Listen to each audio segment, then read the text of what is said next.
भाई जीतेगा केजल बाबा जीतेगा जीतेगा भाई जीतेगा केजल बाबा जीतेगा बहुमती जीतेगा केजल बाबा जीतेगा जीतेगा रे जीतेगा बाबा जीतेगा जीतेगा भाई जीतेगा केजल बाबा जीतेगा जीतेगा रे जीतेगा बाबा जीतेगा बहुमती जीतेगा केजल बाबा जीतेगा जीतेगा रे जीतेगा बाबा जीतेगा बहुमती जीतेगा केजल बाबा जीतेगा अरे जीतेगा रे जीतेगा बाबा जीतेगा बहुमती जीतेगा केजल बाबा जीतेगा हेलो बोलो जीतेगा रे जीतेगा बाबा जीतेगा રાધા કાકી એ આવો આવો જય માતાજી જય શ્રી કૃષ્ણ જય શ્રી કૃષ્ણ મજામાં ને અરે મજામાં કેમ આ બાજુ ભૂલા પડ્યા તમને ખબર જ નહીં કઈ અરે ના ના મને શું ખબર હોય ઘરના કામમાંથી ઉછી આવે તો ખબર પડે તમે કે ઘરની બહાર નીકળો તો તમને ખબર પડે. હે હવે તમને એક વાત કહેવા આવ્યા છીએ અમે તે બોલો ને હું હવે હતું મારા ઘરના ચૂંટણીમાં લડવાના છે હે હા તમારા ઘરના લડવાના હે હા ફોર્મ ભરીને આવતા રહે છે હા. એટલે મેં કીધું રાધા કાકી ને એમને કી આવી કે મોત છે ને મારા ઘરના ને દે મત તો દઉં પણ મારી એક શરત છે બોલો ને તમ તારે હું રહીને પૈસા સિવાય કોઈ મત નથી દેતી મને જે પૈસા આપે ને એને હું મત દઉં છું.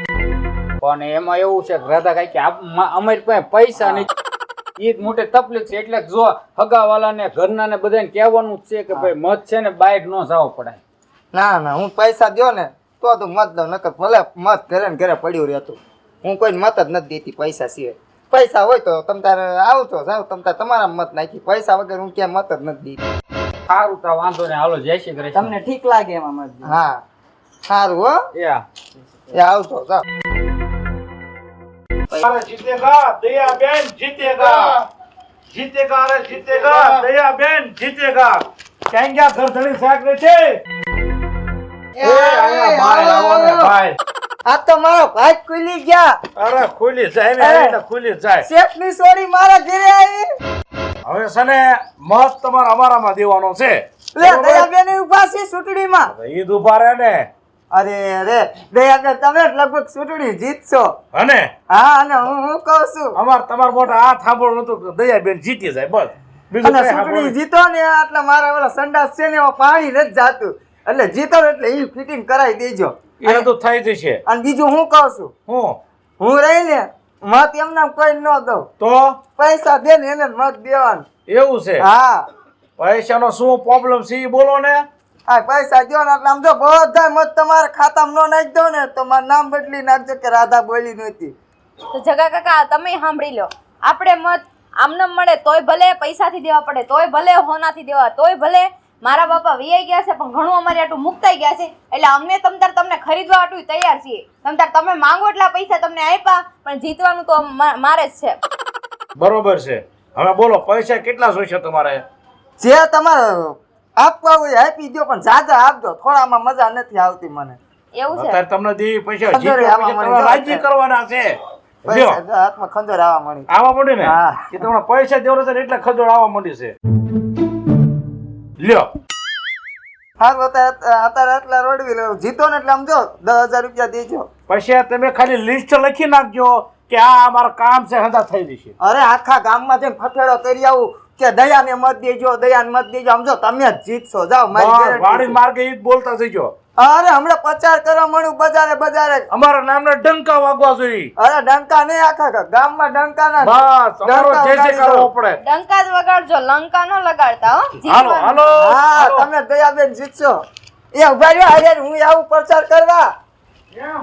આવો તારે જીતેગા રે જીતેગા दया बहन जीतेगा જીતેગા. दया बहन जीतेगा લે આવો આવો સગા ભાઈ મજામાં મજામાં. બહુ આરામ કર્યો હા આ બાજુ હું ભૂલા પડ્યા તમે. હવે તો ભૂલું પડવું જ પડે ને ટાઈમ થઈ ગયો છે આપણા શેઠની દીકરી ઊભી છે એટલે આપણે મત એમાં દેવાના છે પણ જો સગા ભાઈ 100 વાતની એક વાત ખોટું ન લગાડતા પણ હું તમને કહું આજ દી સુધી શેઠ ઊભા રહેતા ઊભાઈ રહ્યા ને જીત્યા તે બરોબર. સામ દામ દન ભેટ બધું અપનાવીને જીતી ગયા ને પછી જીતીને વહી જતા હતા સિટીમાં ગામડા વાળા સામું જોયું નથી ને ગામનો વિકાસ થયો નથી હવે તો બાપા તમે શાંતિ લ્યો. શેઠ ગયા તેમના દીકરી ઉભા છે. હારા ઉમેદવારને આવવા દો ને એને એટલે ચૂંટણી હારા એટલે અમે હારા જ છીએ, અમે કામ કરશું જ તે, બરાબર? એટલે એવું નથી કેતા કે તમે આમ કે આમ, અમે તો બધાય તમારા કામ કરશું, અમે તમારું સાંભળશું તે. અને જરૂર પડે તો યાદ કરજો ને, કામ થઈ જાય. શું કામ ન થાય? ઈ બધી વાત જાવ દો, તમારા પૈસા કેટલા જોતા છે બોલો ને. હા, તમારા આખા પરિવાર, કુટુંબ, ભાઈબંધ, આમાં જેટલા પૈસા જોતા એટલા બોલી જાવ, તમને આપી દો. બાકી મત તો અમને જ મળવા જોઈએ, જીતવા તો અમે જ જોઈએ. જો દયાબેન, પૈસાથી હું મત દેતો નથી. મત રહ્યો ને એક કિંમતી ને પવિત્ર મત કહેવાય. એક મતથી આમાંય વ્યૂ જાય ને એક મતથી આમાંય વ્યૂ જાય. એટલે બધું જોઈ વિચારીને કરવું પડે. મને જે સારો ઉમેદવાર લાગશે એનું મત આપીશ. પૈસા ગણતરી તમને થપાઈ દઈશું. ઉપાધિ કરો માં. પૈસા છેલ્લે એ વાત લઈને તમારે મીક્યું હોય તો તમને રૂપિયાના ધરો કરી દઈશ. જો જગાભાઈ, મને જે સારો ઉમેદવાર લાગશે ને એને દઉં મત આપીશ. હવે તમે તાર સમજાવો. ના, આખા કુટુંબનો મત ત્યાં જ પડવો પડે, બરોબર? આમાં પછી હારાવાટ નહીં રહે. શોખ પડે ને વાત કરીને જાઉં છું.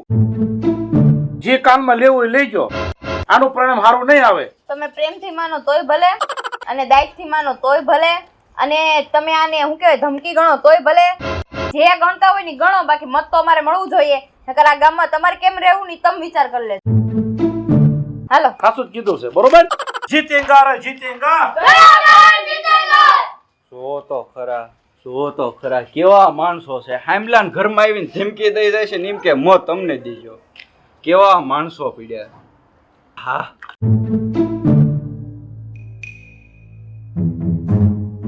જીતેગા ભાઈ જીતેગા, કિંજલભાઈ જીતેગા. જીતેગા ભાઈ જીતેગા. કિંજલભાઈ જીતેગા. આવો આવો મુકાભાઈ. જય શ્રી કૃષ્ણ. જય શ્રી કૃષ્ણ. હું વળી બધા ભૂલા પડ્યા આ બાજુ. તને ખબર જ નથી? ના ભાઈ શીની લે બોલ. આમ તો તને કે જ ખબર હોય, તારા ભાઈ બી ચૂંટણી લડવાના આ વખતે ગામમાં.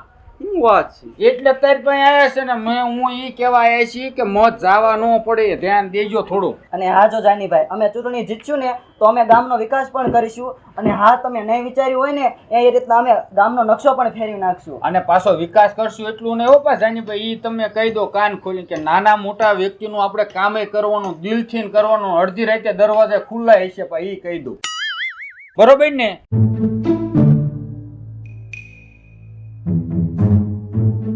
અને એમાં તમ તારે વિચારવાનું ન હોય, તમે જે હોય કહી દો ને, આવ્યા પૈસા તમ તારે બસ મજા મજા કરો ને. ભલા માણસો થોડાક ઉછીને વધારે ગોચ્યું હે. અરે ના ના ભાઈ મુકા, પેલા તું પૈસા રે ને ફોન પેલા ખીચા મૂક દે. હું વિચાર પૈસાનો કે એવું નથી કરતો. હું તો એ વિચારું છું કે બે ઉમેદવાર ઉભા રહ્યા હોય, એમાં એક ઉમેદવાર જો ભટકાઈ ગયો હોય ને તો કેવો ભટકાય ને કોઈ દી વિચાર્યું ન હોય. તમારે પેલા એક ઉમેદવાર આવીને ગયો છે, ધાક ધમકી પૈસા ને બધું કઈ ગયો છે, નો બોલવાના વેણે મને કીધા અને કે મત તો મને જ પડવો પડે. અને એક તમારી પાર્ટી છે, કેટલો હાથ જોડીને કેટલો આમ વિશ્વાસ દઈને મત લેશે. મત તો આ રીતે લેવાય. અને હા, મત રહ્યો ને કિંમતી ને પવિત્ર છે. અને બધા મતદાતાઓ રહ્યા ને એ સમજી વિચારીને મત દે ને તો એક મતથી પાર્ટી જીતી શકે ને એક મતથી પાર્ટી હારી શકે. સમજ્યા? એટલે મત તો છે ને સારા ઉમેદવારને જ દેવાય. કે જો મતદાર રહ્યા ને એ કેવા હોવા જોઈએ અને ઊભા હોય એ ઉમેદવાર કેવા હોવા જોઈએ. જે ઊભા હોય ને ઉમેદવાર એવા હોવા જોઈએ કે હામલા માણસોની તકલીફ ન જોઈ શકે અને અડધી રાતે કામ આવવા પડે. મુકા, તું ચિંતા ન કરતો. મારા હગાવાલાના મારા મિત્ર જેટલા રહ્યા ને બધા મત તમને પડશે. પાકું ને? પાકું દોય. બરોબર, બહુ મતીથી આપણે જીતાડવાનું છે તાર ભાઈબીને. હા, પણ જો અડધી રાતે ગમે નાનો વ્યક્તિ આવીને કામ કરજો. ઈ હાટું આપણે ચૂંટણી લડવાનું છે, ગામમાં વિકાસ કરવાનો, નાના મોટા વ્યક્તિનું કામ કરવાનું છે ને ઘરે ઘરે શૌચાલય બનાવી દેવાનું છે. બસ લ્યો, આ એક ઉમ્મીદ છે અમાર તમારે. જીતેગા ભાઈ જીતેગા. કિંજલભાઈ જીતેગા. બહુમતીથી જીતેગા. કિંજલભાઈ જીતેગા. તુમ આગે બઢો. હમ तुम्हारे साथ हैं, हम तुम्हारे साथ हैं. પણ કુટુંબમાં વાત કરી દીજો ભૂલ્યા વગર. અરે એમાં ન ભૂલવાનું હોય. અને અત્યારથી એવું નહીં, ચૂંટણી જીત્યા છે તે ભલે ને હારી જાય તો ભલે, તમે અડધી રાતે ડેલી ઠપ કરો છૂટી. કાંઈ વાંધો નહીં. બરોબર, હાલો આવજો. જીતેગા ભાઈ જીતેગા. કિંજલભાઈ જીતેગા. બહુમતીથી જીતેગા. કિંજલભાઈ જીતેગા. તુમ આગે બઢો. हम तुम्हारे साथ हैं. વાહ ભાઈ વાહ. ઓય બવલા, હા મુકાભાઈ, ક્યાં આ બધું શું છે? આ ઓલી શેઠની છોડીને ઊભી રહી ચૂંટણીમાં, હા ઓલો જગો નહીં હા, એને મને પાયો છે. એને પૈસા આપ્યા કે મત દેજે. દારૂ પીવરન પૈસા આપ્યા? હા, અને એમ કીધું મત આને જ દેવાનો. પણ તને ખબર નથી તાર ભાઈ બી ઉભા રહ્યા છે એમ? મારા ભાઈ બી ઊભા છે. તો ઉભા જ રહ્યા છે ને તારે? તમે નકરું પીવામાં જ કાઢો છો. તે મુકાભાઈ તેમ ઉપાધિ ન કરશો. દારૂ ભલે મેં એનો પીધો પણ મત તો હું મારી ભાભીને જ આપીશ. બવાભાઈ તમે મત મને આપો કે ન આપો પણ તમે હે ને દારૂ ન પીશો. અને હા હવે મારા હમ ખાવ કે તમે કોઈ દી દારૂને હાથ નહીં લગાડો. અને બવાભાઈ તમે જુઓ તો ખરા આ દારૂ કેટલો આપણા શરીર માટે હાનિકારક છે. તમે એ તો વિચાર કરો. મત મને આપો કે ન આપો કે મને ન જીતાડો. વાંધો નહીં ભાભી, આજથી હું દારૂ નહીં પીવું. માથે હાથ મૂક લાય. આજથી દારૂ નહીં પીવું. કોઈ દી નહીં પી કોઈ દી નહીં. અત્યારે સીધો ઘરે જા ને સાંજે સીધો ઘરે આવજે. બરોબર? વાંધો નહીં. જાઓ દે. મોકલું છોકરાને આરે. ના વયો જાય. હાલ તો જાવ દે. સાંજે ઘરે આવજો હો. હો આ છોકરાની જિંદગી બગાડે આવડા ગામના પણ સમજતા જ નહીં. જીતેગા ભાઈ જીતેગા. किंजल भाभी जीतेगा तुम आगे बढ़ो. हम तुम्हारा साथ हैं जीतेगा भाई जीतेगा. किंजल भाभी जीतेगा जीती ગયા ભાઈ જીતી ગયા. किंजल भाभी जीतेगा જીતી ગયા ભાઈ જીતી ગયા. किंजल भाभी जीतेगा જીતી ગયા ભાઈ જીતી ગયા. किंजल भाभी जीतेगा બહુમતી જીતી ગયા. અહીં આવો તો ખરા. બોલો તો ખરા. પણ હું છે હું રેડ્યું નાખો છો તમે. અરે આમ થોડું હોય તમે તો જીતી ગયા તો હામ હોય ને જ જોતા. આ બોલો શું કામ છે? હા શું કામ છે બોલો. ઓહો તમે આમ જો જીતી ગયા ને હવે તો અમે હામુય નથી જોતા. હવે તમે જીત્યા છો એટલે તમારે અમારા કામ તો કરવા પડશે. અને ઓલું મારું મકાન પડે એવું છે ને તો કઈક હમું નમું કરાવી દીજો. જો કાંઈ તમને ખોટું લાગે ને તો ભલે લાગે, બાકી તમે છે ને તમારો કિંમતી મત રહ્યો ને કાયદેસર છે ને પૈસા વેચો છે એટલે ઈ તમે છે ને અમને કહેવાનો તમારો હક જ નથી. તમે જેને વેચો ને એને કહેજો એ તમારું મકાન કમ્પ્લીટ કરી દેશે. બરોબર ને? અમારે છે ને નાના માણસોનું જ કામ કરવાનું છે અને ગામનો વિકાસ કરવાનો છે. અને હા તમે તો તમારો મત વેચવા હાલ્યા હતા ને. અને વેચી હા, દીધો ને તમે રાજી થઈ ગયા ને બસ તારે. નહીં ઈ જીતા હોત તો તમે શું કરી લેત? હે તમારું કામ કરે. કિંજલ ભાભી હું હવે તમને શું કહું, મારી ભૂલ જે થઈ ગઈ હવે મને માફ કરો. અને આવી જિંદગીમાં હું કોઈ દી હવે ભૂલ નહીં કરું. અને હવે હું ધ્યાન દઈને મારું કિંમતી અને પવિત્ર મત જ્યાં મારું કામ કરે અને વ્યવસ્થિત હોય ને ત્યાં હું મારું મત દઈશ. જીતી ગયા ભાઈ જીતી ગયા. किंजल भाभी जीतेगा જીતી ગયા ભાઈ જીતી ગયા. किंजल भाभी जीतेगा તમે તમારા કાગળિયા લઈને ઘરે આવજો, તમારું કામ થઈ જાય છે. જીતી ગયા ભાઈ જીતી ગયા. किंजल भाभी जीतेगा